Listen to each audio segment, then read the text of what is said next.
بڑا عجیب ہے، موسم ہو تب بھی پھل دیتا ہے، موسم نہ ہو تب بھی پھل دیتا ہے۔ دیکھو بھائی، ہر فصل کا ایک موسم ہوتا ہے، تربوز خربوز کا موسم آتا ہے، آم کا موسم آتا کہ نہیں آتا بھائیو؟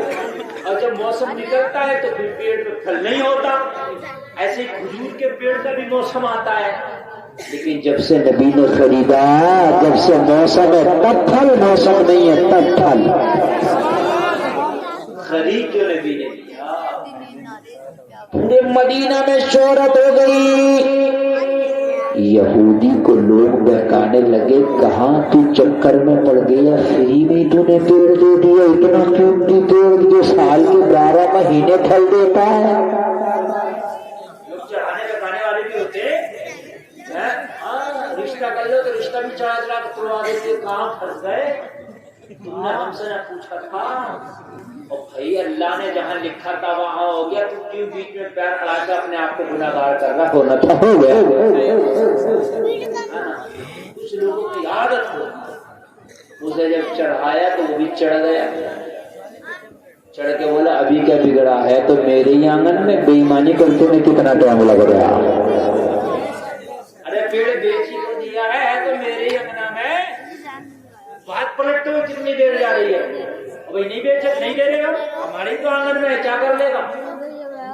سمجھ میں بات آ گئی۔ یہودی تھا، کوئی مسلمان ہوتا تو سمجھتا بھی تھا یار میں نے نا اس کی رقم لے لی ہے یار، اب میں کیسے زبان پلٹوں گا، مگر یہودی تھا، زبان پلٹ گیا،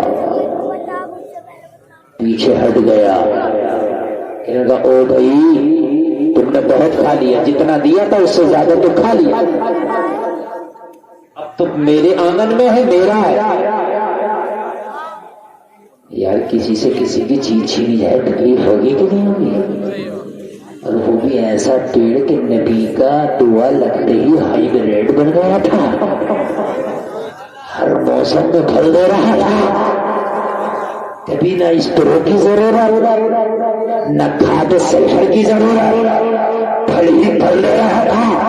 اس لیے کہ مدینے والے کی نگاہ کرم تو ہو گئی تھی، صحابی اب پہلے سے زیادہ پریشان، اس لیے کہ جب پیڑ اپنا نہیں تھا تو تکلیف نہیں تھی، وہ اپنا ہو تو چھپا زیادہ تکلیف۔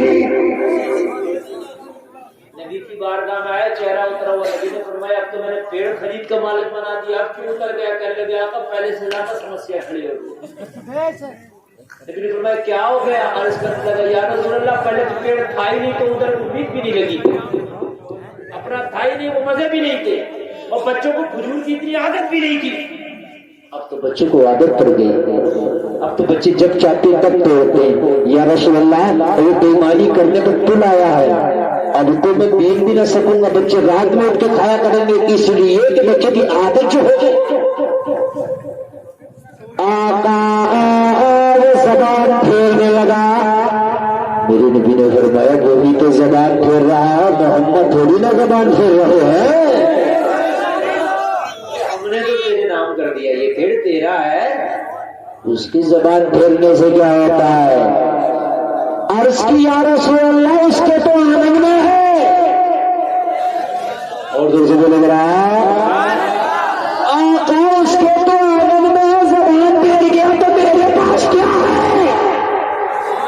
آنگن اس کا، چار لوگ کہیں گے پیڑ اس کا۔ نبی نے فرمایا آنگن سے کیا ہوتا؟ عرض کیا آقا چار لوگ تو دیکھ کے فیصلہ کریں گے نا۔ نبی نے فرمایا جب انگنا کی بات ہے تو کام کرنا جا کے، اچھا لگے تو بولنا، پیڑ کے پاس جا، کہاں جا؟ پیڑ کے پاس، اور اس کے تنا سے ایک بات کہنا۔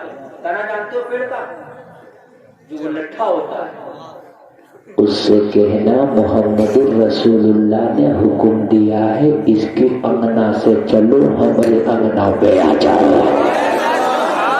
اور جو بولے یار بڑا زور سے سبحان اللہ، اس کے انگنا سے چلو ہمارے انگنا میں آ جاؤ۔ یہ صحابی رسول تھا، عقیدے میں پکا تھا، اتنا سنا بس خوشی خوشی شادمہ ہو کے مدم کشا کشا اس یہودی کے آنگن میں پہنچا، اور تنے کے قریب کھڑے ہو کے ایسے باتیں کرنے لگا جیسے کوئی کسی انسان کے کان میں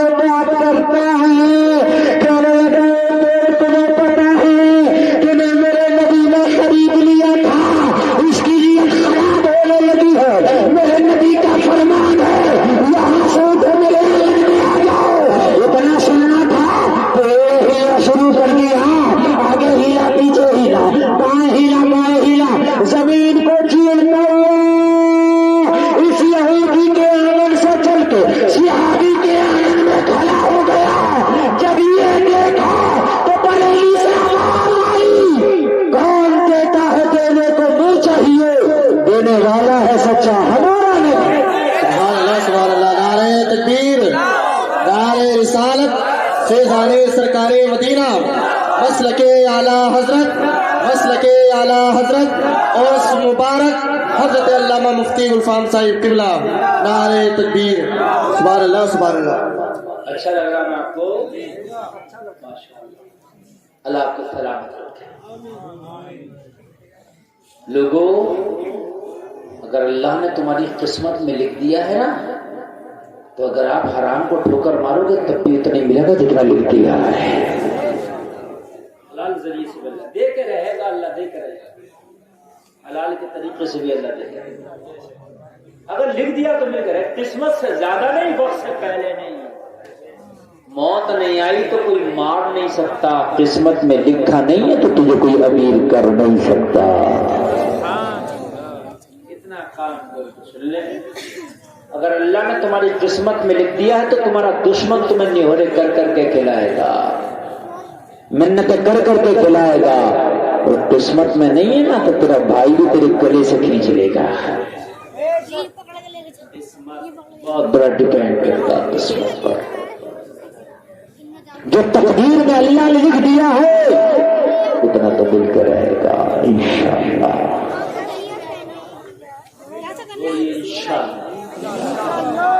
جب حلال کا ملنا ہی ہے تو پھر کیوں جھوٹ بول کے حرام طریقے سے کمائیں؟ کوئی کیوں نہ حلال طریقے سے کمائیں. آج کے بعد حلال کھائیں گے، بولیے انشاءاللہ. بالکل کھائیں گے حلال. اور اگر حلال کھائیں گے نا تو زندگی میں دیکھنا کمال بھی کیسے پیدا ہوگا. زندگی دیکھنا زندگی کتنی خوشحال کتنی ہو جائے گی. اور ایک بات اور دیکھنا، اگر حلال کھاؤ گے نا قرآن پڑھنے میں بھی مزہ آئے گا، قرآن سننے میں بھی مزہ آئے گا، نماز پڑھنے میں بھی مزہ آئے گا، نماز پڑھانے میں مزہ آئے گا، اللہ اللہ کرنے میں مزہ آئے گا، ذکر کرنے میں مزہ آئے گا. حرام کاموں میں دل نہیں لگے گا، برے کاموں میں دل نہیں لگے گا، ناچ گانے برے لگیں گے، شریعت کے خلاف کاموں سے نفرت ہو جائے گی. صرف حلال کھانے سے ہوتا ہے. آپ حلال نہ کھاؤ، کتنی نمازیں پڑھ لو مزہ ہی نہیں آئے گا. نہ رکا ہی نہیں جاتا.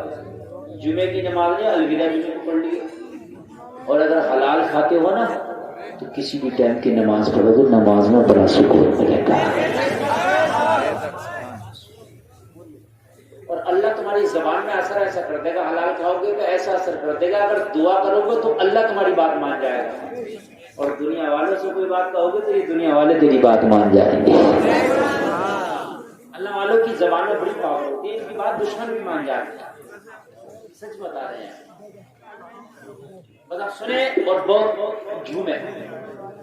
جہاں پر بڑے بڑے لوگوں کی باتیں اثر نہیں کرتی وہاں حلال کھانے والے کی بات اثر کرتی ہے. اگر آپ حلال کھاتے ہو اور اگر کہیں پنچایت میں بھی بیٹھے تو اگر آپ کوئی بات کہیں گے تو اللہ آپ کی بات میں اتنا وزن رکھ دے گا کہ لوگ قبول ضرور کریں گے انشاءاللہ انشاءاللہ. ایک شخص تھا بہت بڑا گناہگار. دنیا کا کوئی گناہ نہ چھوڑا نہیں، کر نہیں کیا. بہت بڑا گناہگار خطا کار. اسے سب لوگوں نے سمجھایا، ہدایت کی، تبلیغ کی، دین کی دعوت دی، مگر کسی کی سمجھا ہی نہیں. اچھا حلال کی بھی کیٹیگریاں، ایک حلال، ایک اس سے اوپر حلال، ایک بہت سخت والا حلال. حلال کی بھی کیٹیگری ہے بھائیو. غوث اعظم کے ابو نے بہتا ہوا سیب کھا لیا تھا اور معافی مانگنے وہاں باغ والے کے پاس پہنچا، جبکہ وہ سیب حلال تھا جو اٹھا کے کھایا تھا. ناجائز نہیں تھا مگر وہ بہت ہارڈ والا حلال چاہتے تھے. حلال تھا مگر ہارڈ والا حلال نہیں تھا. تمہاری زبان میں حلال تھا مگر ہارڈلی حلال نہیں تھا. شریعت اجازت دے رہی تھی کھا سکتا مگر تقوی اجازت نہیں دے رہا تھا. بات سمجھ میں آ رہی ہے؟ اور بہت سے لوگ تو سوچتے بھائی آ جائے. ارے بھائی کوشش کیا کرو جان بوجھ کر آپ کی روزی میں حرام نہ، بالکل نہ. امام مالک بہت بڑے شریعت کے امام ہیں، ان کے پاس ایک عورت آئی مسئلہ پوچھنے گئے کہ حضور ایک مسئلہ بتا دو.